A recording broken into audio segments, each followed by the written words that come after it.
Hola, sean bienvenidos a esta videoconferencia donde haremos un análisis sobre los diferentes tipos de argumentos que se encuentran en el ensayo de Otto Higuita titulado "El fracaso de los acuerdos de paz en Colombia".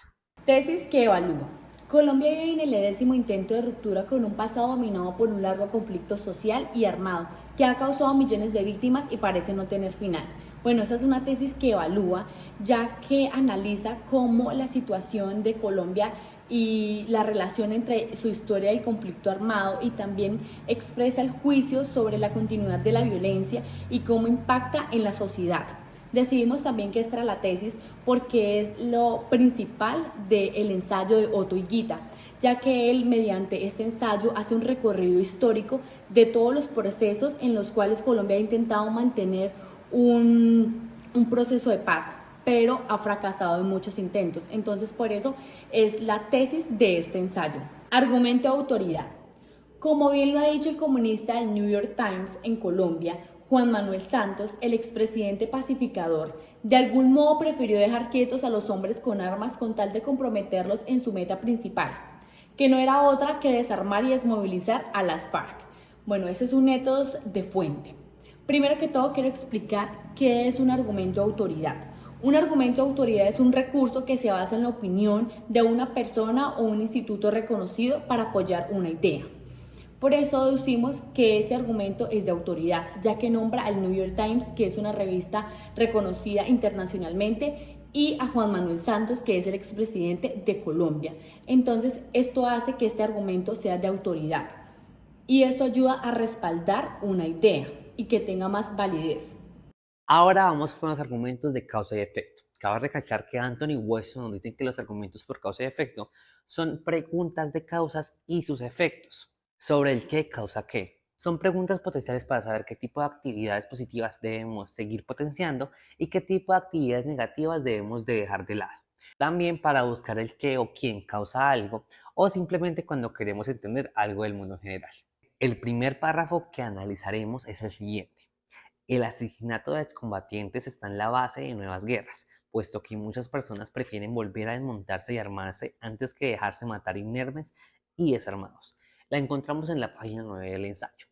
Este es un argumento de causa y efecto, ya que tiene relación entre dos hechos. La causa es el asesinato de los excombatientes y el efecto es el regreso de estos a querer defenderse con armas que ser asesinados sin las mismas. Y por último, el de Álvaro Uribe nunca fue un gobierno para la paz, sino para la guerra, que adornó con sus cacareados tres huevitos: la seguridad democrática, la confianza inversionista y la cohesión social, que no fueron más que los componentes espurios de una estrategia de guerra que costó la vida de miles de colombianos, haciéndole creer además a más de medio país que de lo que se trataba era de poder viajar por carreteras a la finca, una vez estas fueron despejadas de terroristas. El argumento se basa por las causas de las estrategias políticas del gobierno de Álvaro Uribe y las consecuencias que tuvieron los colombianos.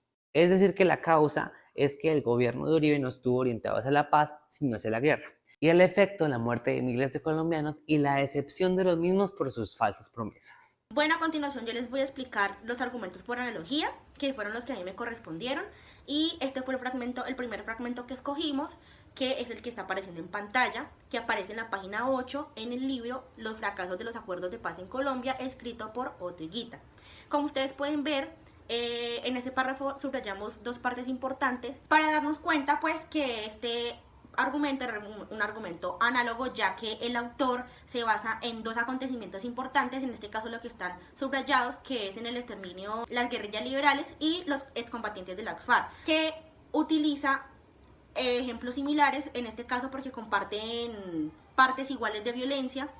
Entonces, pues al autor hacer referencia en estas dos cosas, pues hace entender al lector o al que conoce que es un argumento por analogía. Para terminar con mi último fragmento escogido, está el que les está apareciendo en pantalla, en donde subrayamos mentiras y falacias para poder darnos cuenta de que este argumento es un argumento análogo, ya que el autor está utilizando estos términos para de una manera u otra influir en su postura, y de que nos podamos dar cuenta de lo que él está diciendo pueda convencer al lector.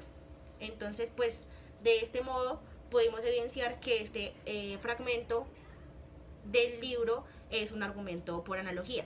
Las anteriores versiones que les dije sobre por qué consideraba que esos argumentos eran por analogía, pues eso también me basé en la información que pudimos encontrar en el texto de las claves de la argumentación de Anthony Weston, en el capítulo 3, en donde nos cuenta el significado y nos explica más a detalle qué es lo que significa los argumentos por analogía.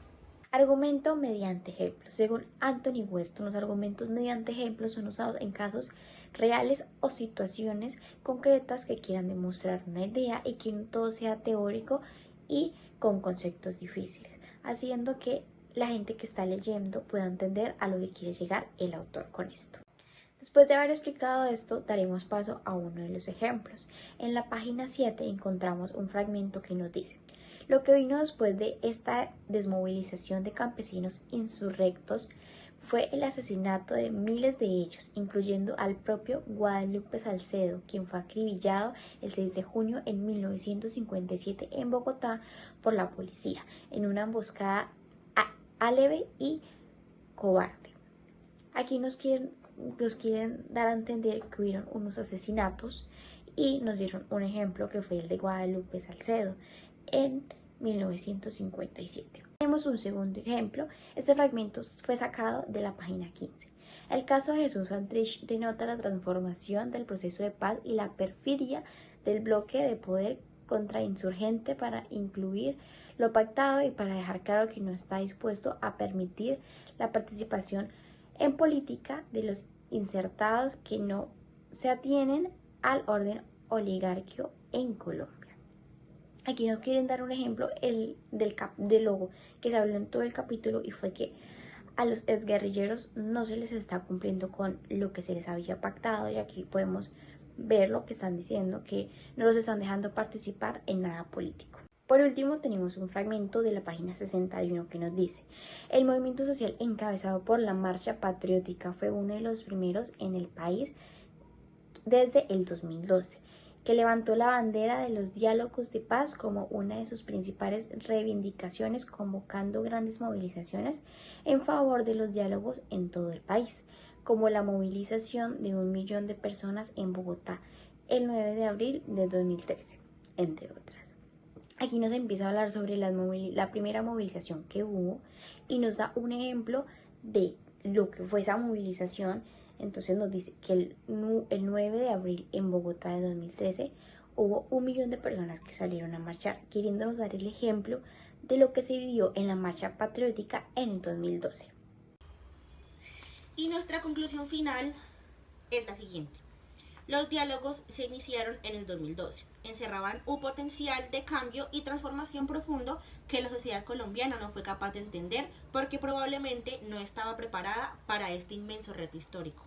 Lo que significa, como están demostrando los hechos, un nuevo fracaso que aleja la posibilidad real de finalizar la confrontación armada y que por ahora seguirá teniendo prevalencia la violencia. Esto lo encuentran en la página 75 del libro de los fracasos de los acuerdos de paz en Colombia de Otto Higuita 2020.